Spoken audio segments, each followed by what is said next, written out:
Hey, Craig, let's get into some coffee talk. Hey, I love it. I love doing some coffee talk. Well, talk about what? Dogs, daughters, whatever. It's coffee talk. Coffee talk. Hello, Mr. Craig. I got my coffee. It's a coffee talk. It's a coffee talk. So, Mr. Craig. Do you have any coffee in your coffee? I didn't. I already finished it. So, you're drip dry. What are you going to do? It's dirty. It's dirty. Yeah. Same here. It's you like that one? It's literally black on the inside. Caked on. Well, What can you do? Oh, now we know we're dirty. Yeah, I got that too. well. Oh, Mr. Craig. Yeah. I was wondering I wonder if I could trouble you for some hand sanitizer. Oh. Well, I Or- was thinking about running down to the store, picking up some toilet paper and some hand sanitizer. Do you Can want me to give get you some? Yes, please do. Does just shoot us a message if you need some hand sanitizer. We're gonna go down and grab some. I have 72 cases in my house, but I could always use some more. Well, you can never have too much hand sanitizer. I mean, come on. Okay. Maybe if you drink it, it'll make it stop. Well, Mr. Craig, Mm, today was an interesting day, wasn't it? sure was. It really, really, really was. Well, can you tell me some highlights that stuck out to you, Mr. Craig? Well, let me look at my notes. Your notes. Yeah. Oh, well, Chad had a really, really, really good pointer. Ooh. So he does this thing where when somebody won't buy, then he trains his I think he does it and he trains his team to do it. So they call 30 minutes after. So a person says, no, we're not going to go with you, blah, blah, blah, whatever, right? They can't close them. They call up 30 minutes later and they just say, hey, look, I get it. I understand you're not going to go with us. That's cool. No big deal. But could you help me just real quick understand why that's the case so that I know what I can do better next time? So just a little non-threatening thing. He takes the pressure off. I like that. Because, in the sale, you're a little bit in the heat of the moment, right? Trying to close them. You're overcoming objections, karate chopping those objections away. Yes. Yeah. I liked it. I like else? that too. Yeah. He talked about some automation. Yeah. He did. No, it's true. And then one other thing that we were talking about is failure is inevitable when you try It is. stuff. Yeah. And that was something that I was thinking about the other day. And I was thinking, dang, I'm not failing at enough stuff right now. Dang, Gina. Dang, Gina. And it reminds me of this quote from Winston Churchill that success is not final and failure is not fatal. It is the courage to continue that counts. And it's crazy how risk adverse that we are, and failure is it has such a bad name. Like nobody wants to fail, but like you have to fail. Yeah. I mean, that's how you learn. Think about when you're a teenager, right? You knew everything, but you really didn't. And so you screwed up, but that's how you learned. And the people older than you or I mean, not even being a teenager, when you're first starting in this business, Mm-hmm. the older, octogenarians like me may tell you words of encouragement and say, hey, you might want to try this way, and then what do? Young whippersnapper. Yeah. What does the young whippersnapper do? The opposite, right? No, that guy doesn't know what he's talking about. I mean, history repeats itself, Mr. Jason. True, Mr. Craig. Truth. But it's just so funny that we do try so much stuff when you're young and it's not a big deal and we do fail and who cares? But then when we get older, we sometimes get to a point where it's like you're not even trying anything new because you don't want to fail, and but then you know what you're going to get, and usually, I don't know. Wonder why that is. I don't know. You know, like when you're a kid, it didn't matter. You got up, you fell over, you cut yourself, you cried, you freaking got back up. You learned how to ride a bike, you got on it, you fell over. I mean, if when you were learning how to ride the bike, people behaved at that age the way they do now in their risk aversity. I mean, nobody know how to ride a bike, right? Or do anything. And then somewhere, I don't know, is it like in the teenage years, you get so concerned about what everybody else thinks, right? So worried about, if I wear this shirt, is that, everybody gonna make fun of me, and I don't know, maybe that's what starts that sideways thinking, That's true. Because for a long time I was like that, and now I've come to this place where, who cares? Yeah, totally. It's clear that I do not care. I'm in flip-flops. Yeah. Oh, you are in flip-flops in the office. Perfect. Locals. Gosh, I have shorts on and a t-shirt. Well, I don't have and a backwards hat. I have had these same jeans on every day this week, though. Jeans and flip-flops. You definitely are from California. Yeah. Well, do people do that in Arizona? I don't know. I don't see it too often, but again, don't care. You're just a dude doing your thing. Just a dude being a bro. Have you ever worn a robe to the grocery store? It's funny that you asked me that. What was it? There was a course in college. I took a course, and it was like sociology, I think, or psychology, one of those somewhat useless classes. And that was the thing. Like they talked about like social norms, laws, rules, and there's a different, like each one of those things is more severe. Like law, if you break the law, there's consequence. But like a social norm or norms is like, it's not a law. It's just kind of like a generally accepted practice, right? Like a behavior that everybody kind of goes with. And the teacher said, as part of your homework, we want you to go to the supermarket and wear a bathrobe and observe how people treat you. And it was super uncomfortable. Super uncomfortable. I used to do that. You did? Well, yeah. You didn't care. Well, did you do it? Did you do it? Back my drinking days. Oh, you just were hungover. No, I did it strictly because I did not put on clothes for the day. And now best in company. That's right. Some company. For some company that you can't name, right? No, and we wouldn't. It's probably a car company. I wouldn't either. But are you allowed to say that you can't name it? I don't know. I don't know. If you are out there and you are working for this company, please don't get me in trouble. I don't know. Are we allowed to, right? I don't know that people work for it. That's true. Is that a facade? Am I in more trouble because of the flip-flops or because of not mentioning it?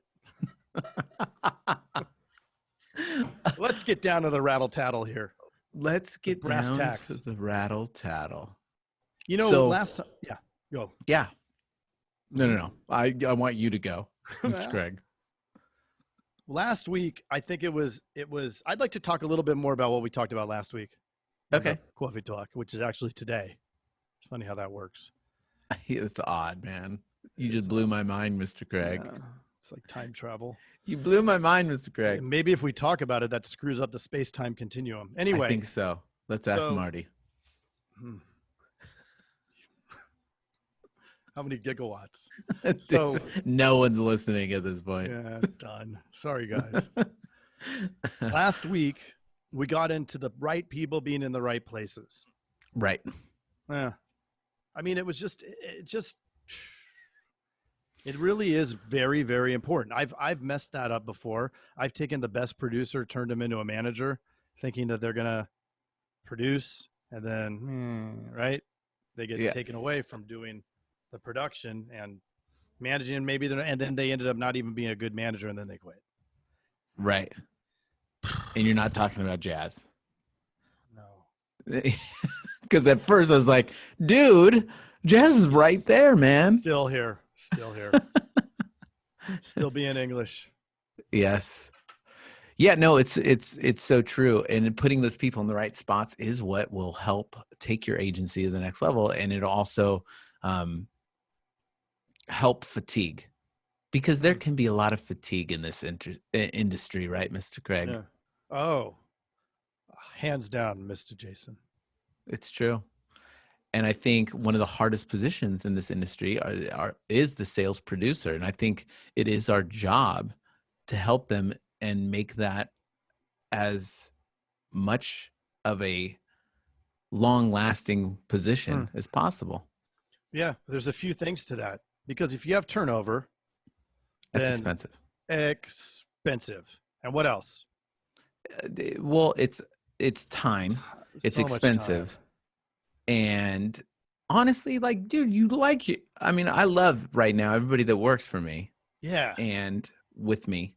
And I don't want to lose anybody. Right. You know? No, it's terrible. And I want them to like it. I want them to like showing up. Well, yeah, it wrecks the culture. All the stuff Grant said when we had him on. But like, not having the right people in the right places then gets them upset and not like it, which then creates turnover. And when you have turnover, then you're doing more work and spending more money just to do the HR, right? You're doing all this extra HR. And so it's kind of funny. We will do all these things to try to save money instead of taking that person, spending a little bit more and giving them tons of leads, giving them people to call for them so that they're doing the one thing that's going to get them the best results, make them the most money, which makes them want to stay and makes their job enjoyable. Truth. Right? And so what is that difference in savings if you have, I mean, and I'm not saying I'm perfect at it. Shoot. You know, I mean, shoot, Mr. Craig. I violated one of the commandments, which is thou shalt always be recruiting. You know, that's right. I lose 3 people because it still happens, right? Totally. I mean, and because they're not doing it. But this is the thing. I didn't let them go. These people left because they weren't getting the results at the level that their peers were. So they self-ejected, right? And that's when you have that strong culture. Then the ones that aren't cutting it, they actually will just eject because they feel bad. And I'll tell you, like, I hired really good people, and the people that left, I am a little sad that they left because they were good. They were good people. I liked them. But they left because I was paying a higher salary base than most people do in my area, in Tucson, for sure, right, as a base. And so then if they're not getting results, they feel guilty about it. If you're hiring the right people, right? And they did. Right. They left. They said, look, I love working here. I love my job. I can't do it. I don't feel right collecting this money, you training me, you coaching me, and I'm still not able to get the results. And I respect that. That's fine, man.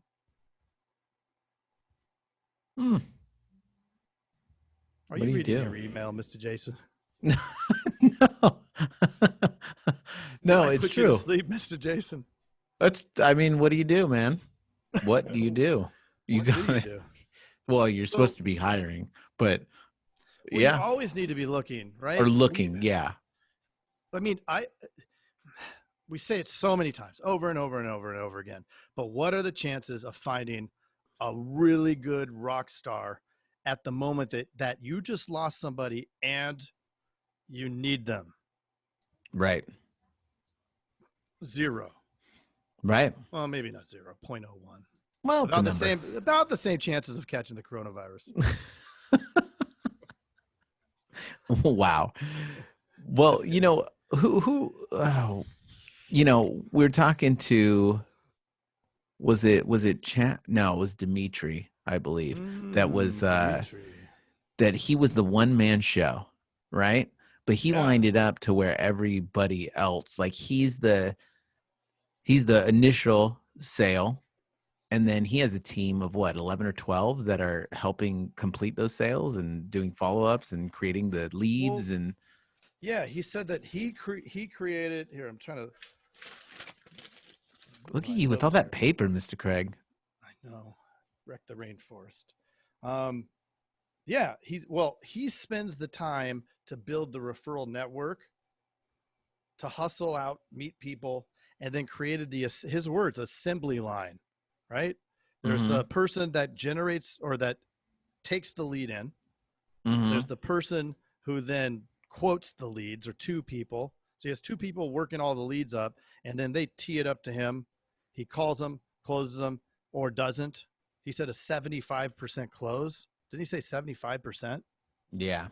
I mean, holy moly. Can you imagine, Mr. Jason, if you were closing 75% of the 400 leads you bought in a day? That would be nice. That would Right? be nice. But again, many ways to skin the cat.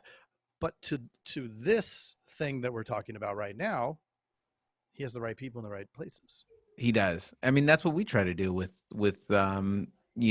we know that it takes thousands of calls to get down to those ones that even will be willing to do a quote, even though that we're not really asking for the quote. We just assume and ask them the questions until they hang up on us or they Yeah. get the quote. Yeah. But it takes thousands of calls to get the results that we want. It takes thousands of calls. So, I mean, that's where telemarketers come in. I mean, you got to do it. I mean, you want to create a predictable machine in your office so that you don't have to stress and worry about oh my gosh, am I going to be able to quote this many people today? Or I guess you work at it from sales. Am I going to get this many sales? Well, if you don't have a process and you're not making thousands of calls, you're just crossing your fingers. Yeah. You're probably not going to do very well. That's what I used to do. I didn't do very well. Right. But then you put in the predictable process, the reliable people. And you know what?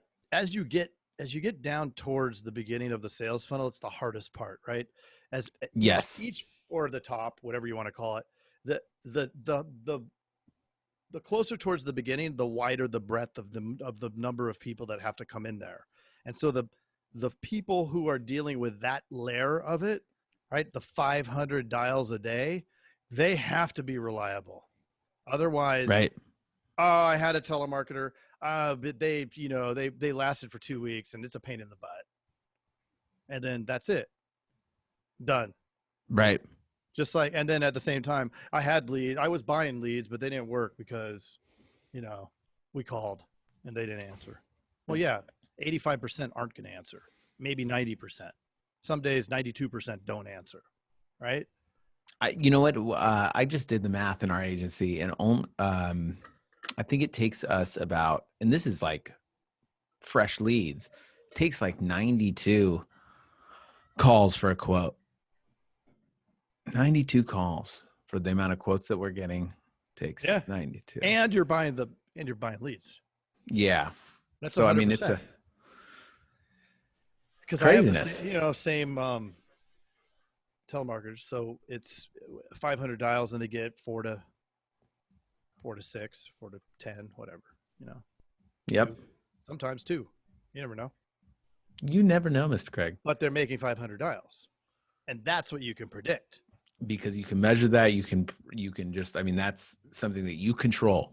You can only worry about what you control. That's what I look at. And that's where you can actually find. So, if anybody has somebody calling at their office, you want to look for how many dials are they making? And then the contacts, you look at the context to gauge the quality of the lead, right? Because if the contact is below 8%, then there's something wrong. Yep. I guess there's no ceiling. You'd be happy with anything that's above 9-10%, because that's hard to control, right? That's just a function of the data, and probably maybe even geographic. There could be some effects to that too. And then number of quotes, right? So then the quotes will indicate if the contacts are in line, the quotes are going to indicate how good the caller is, right? How good your telemarketer is. And if they're not getting one per 100 to 150 dials, then there's something wrong. Yep. That's so what Craig, I love. you've been not to completely change the subject again for the 5th time in this. Is it going to be about Back to the Future? No, yes. I wanted to know Back to the Future. So you're writing something for the insurance dudes and dudettes out there, right? Yeah. Do you want to give a little sneak peek of what you're writing? Yes. A sneak peek? Like show it? No, not show. Oh, you mean like a talk? A little verbally show it. Verbally. Yeah. I'll verbally show it. It's the agency. Oh, what did we call it? Insurance Dudes? Insurance Bible? Bible? Yeah. That's right. And it's going to have the 4 pillars that create success in the modern agency. What are those 4 pillars? Hiring, training, motivating, and marketing, making it rain. Make it rain. And those should be the strategies that every agent is focused on, right? Yep. And we have some episodes with those, and it'll be a good thing that we can share with fellow agents. Little, something free to just. Would you call it a little something? I would call it a little something. Something, not something. Or something. Yeah. When was the last time you wore your bathrobe to the supermarket? I don't wear my bathrobe that much these days. I don't even have one. Dude, I have a good furry one. It's so fuzzy. It's nice. It's nice. It makes me feel nice inside to think about it even. I wonder if this Quoofy talk has run its course. I think it has. So everybody out there, please sign up for the Insurance Dudes Inner Circle. You can join our Inner Circle. Just go to theinsurancedudespodcast.com. Join the Inner Circle. We're doing a weekly newsletter. With our man TJ. We're not sending you garbage. It's not garbage. All you will ever get is the newsletter. That's it. Yeah. So it's just going to be, it'll give you a heads up on what's coming up on the Insurance Dudes. You can be a part of the Inner Circle and get some stuff when we release it ahead of time. I have a bunch of swag here. You got some swag. How to mail it. Yeah, I got to send you some. Swag. Well, we got some new swag that we're working on. We sure do. Coffee Talk mugs. Coffee Talk mugs. Some other stuff. Yeah. Some other stuff. Do you think there is anybody left? Nope. If you are left, make a post on the group and just say, I have listened to the whole thing. Or don't. Yeah. That we won't be able to track and measure. Okay. We were in the top 10 under business. Oh. On the webs. Yeah, on the internet. On the webs. For business podcasts. How that happened. Remarkable. Greg, you know what we used to do at our sales meetings? What? I'm a little teapot, short and stout. Here is my handle. Here is my spout. Yeah. When I get all steamed, tip me over and pour me out. Hey, you've got to check out the Insurance Dudes Inner Circle coming soon, where you get extended interviews as well as live coffee talks in our private Facebook group. Join the mailing list today at theinsurancedudespodcast.com. Hey, thanks for checking out the Insurance Dudes. Hey, please subscribe. We got some really great stuff coming out.